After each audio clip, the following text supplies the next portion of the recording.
It's a real pleasure for me to be here today.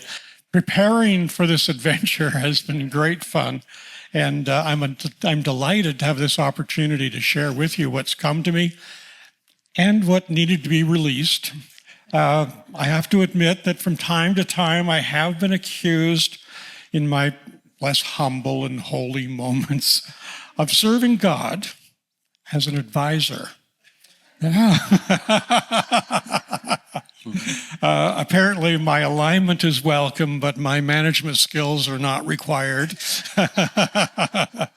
So today we're talking about the seeds of transformation, and this propensity to take the lead reminds me of that familiar story of the eager young gardener who continually digs up his seeds just planted to see if they're still growing, and of course they're not yet.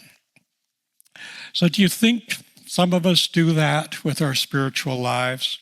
We plant a beautiful idea, we affirm it, we water it with the best of intentions, and then we dig it up to see if it's working yet.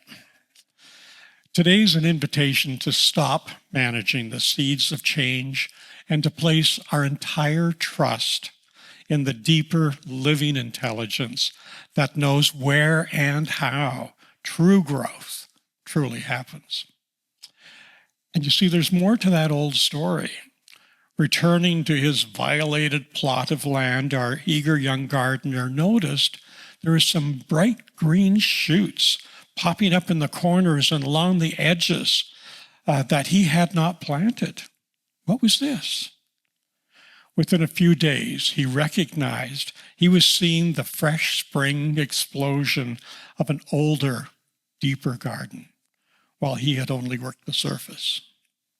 Here was asparagus and rhubarb and beautiful perennial flowers planted years before.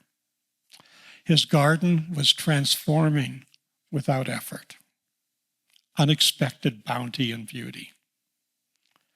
In our teaching, we often speak the language of seeds.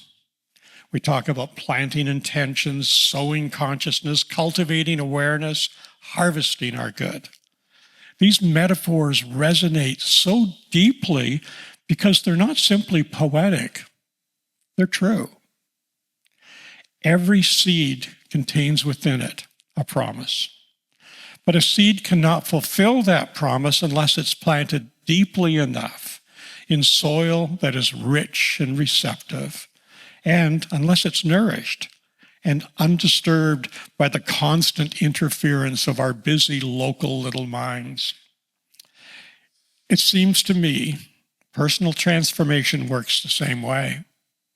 In my life, my garden is in full bloom, and I am so grateful.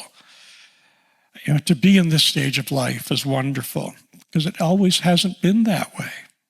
Far from it. So how did I get here? Living in a beautiful house with an amazing woman, Valda. Spending my time with great friends in a variety of spiritual communities, traveling, being active and engaged, loving my life. I planted the seeds. With some, the unfolding green sprout of manifestation happened very quickly. Others, quite frankly, took years, decades.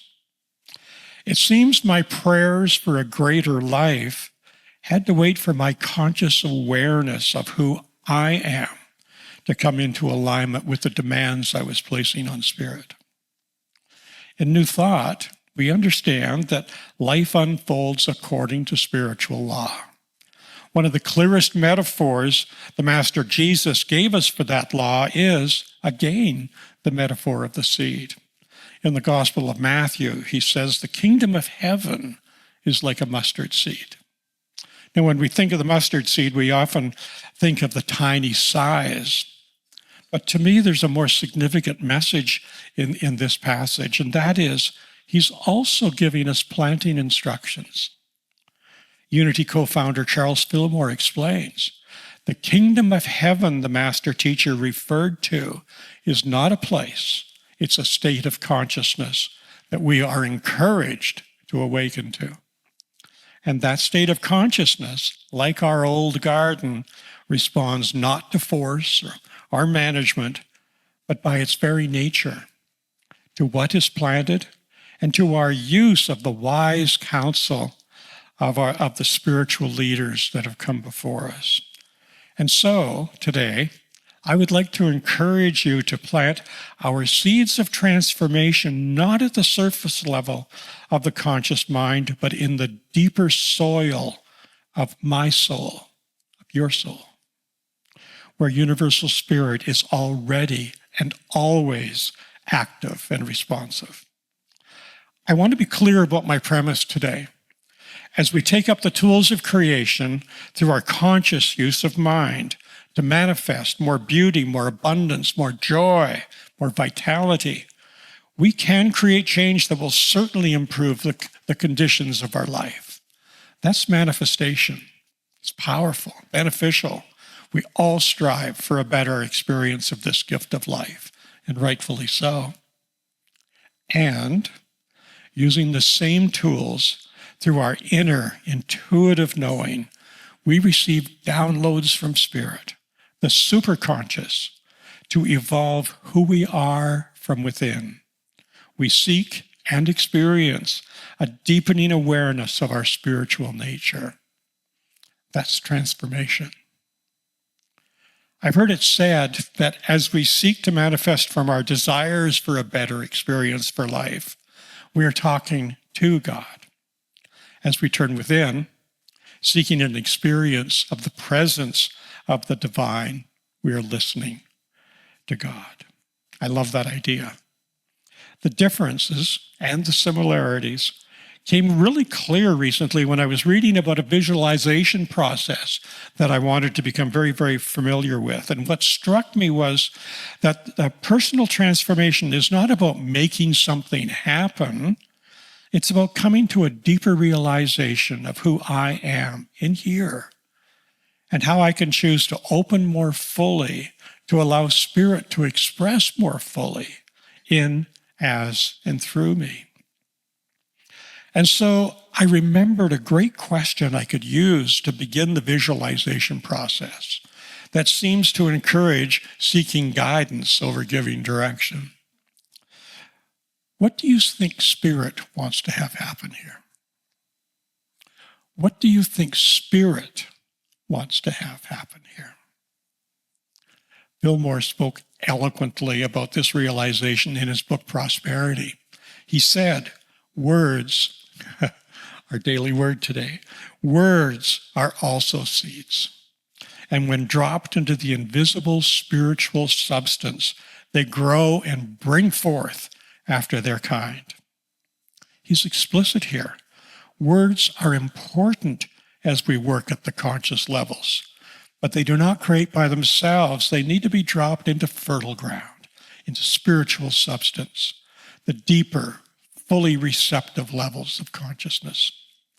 So we can choose how deeply we plant our seeds. Fillmore is telling us transformation requires going beneath surface level local awareness into the deeper soil of a universal inner awareness, which raises an important question.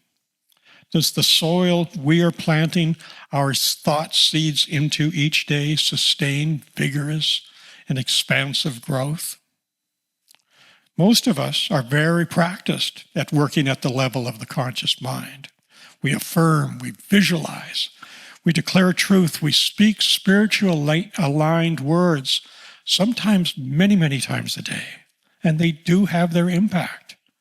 And yet, if we're honest, we may notice that some of those words have become familiar, comfortable, perhaps, even automatic, and therefore not necessarily creative. Are we planting them in an energetic medium and fertilizing them with the power of Spirit as love and as joy, and particularly as gratitude? We may say, I am aligned with Spirit, but are we feeling that alignment? We may affirm, I trust the process, but is our mind and our body at ease? We may declare with the mystics that all is well, while quietly supervising the deep-seated fears underneath. These are questions I'm guided to ask myself more intentionally now, because after being in this teaching for more than 40 years, the language of creation has become my everyday language. There are times such powerful ideas can really lose their meaning. And recently I realized my words were often being spoken without that depth, without feeling, without alignment with principle. And I was reminded that my conscious mind is a wonderful servant, no matter the level at which I use it. It can bring me unintended consequences when I'm not intentional.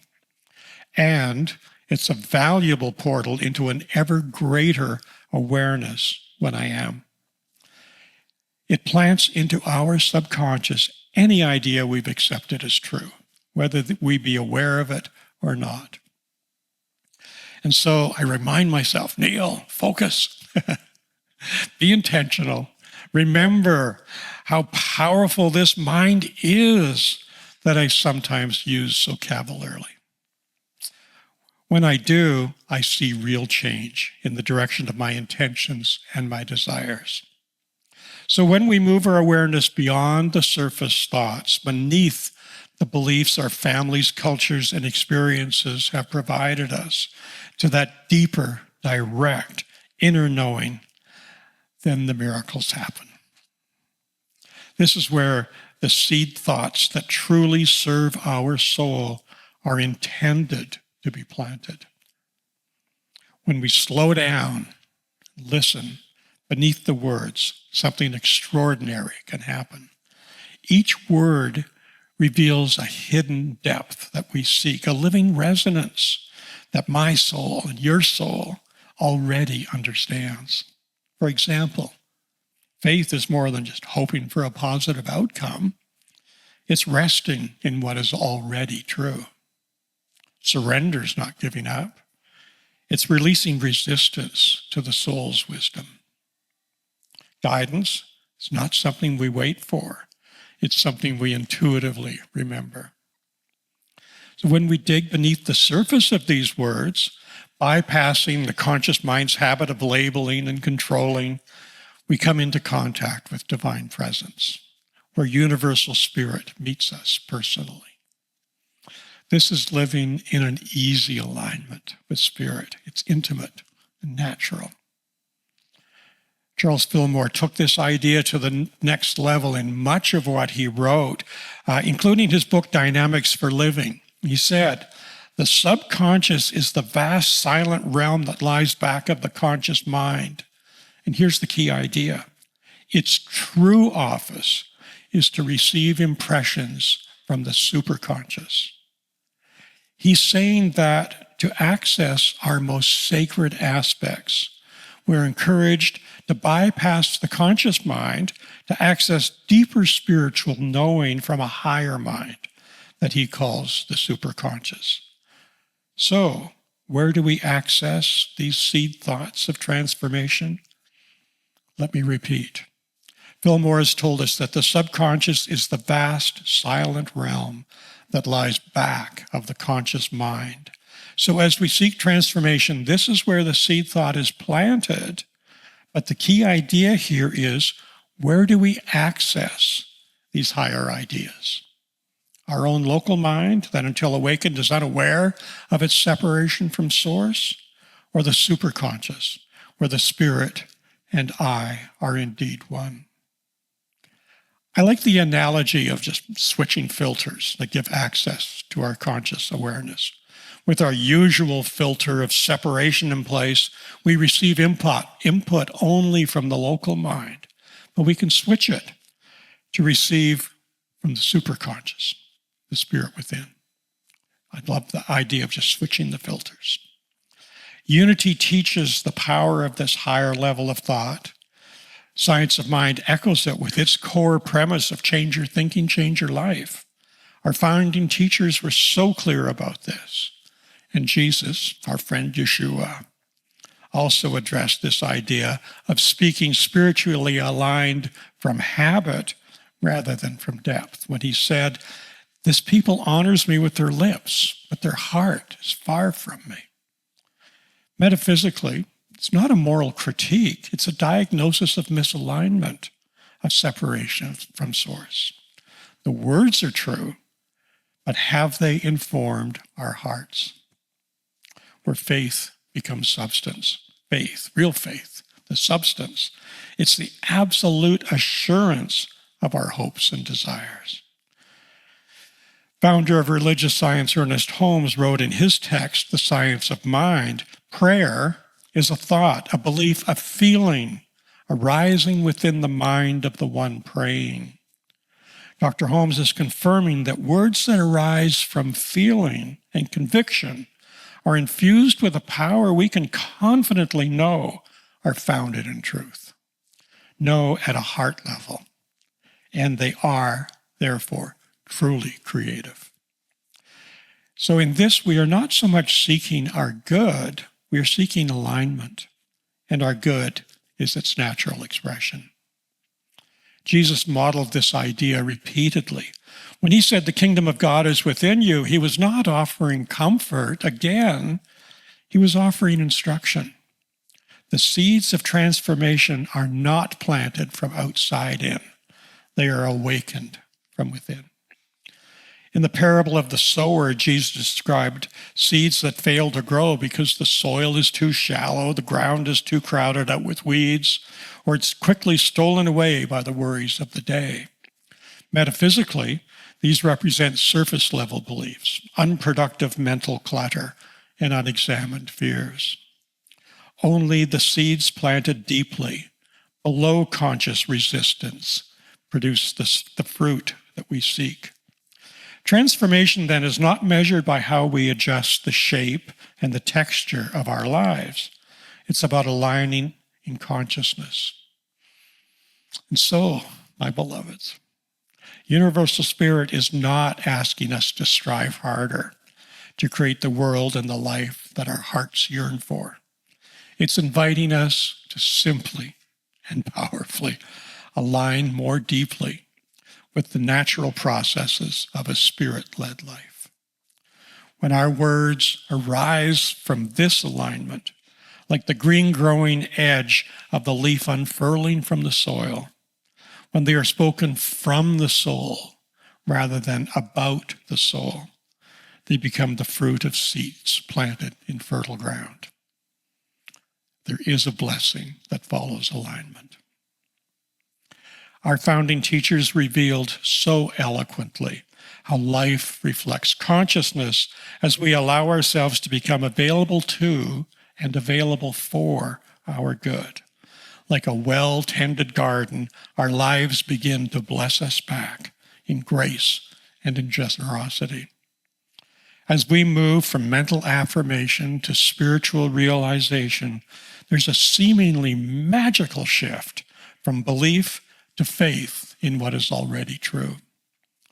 So today, as we choose our own seeds of transformation, let us remember we do not need to fuss about creating something new because we are simply revealing a truth within ourselves that has always been.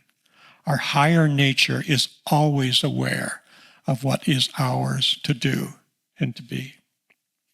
This awareness of our individual truth, our calling, has been awaiting its skilled gardener so it can retire its junior manager, so it can rise naturally and powerfully from the depths of its being into a fuller, evolving, joyful, and transformational expression of life as me and as each one of you here today, and also into this beautiful, diverse community garden such as we are experiencing here today. It's been a great pleasure to be with you this morning. Namaste, my fellow gardeners.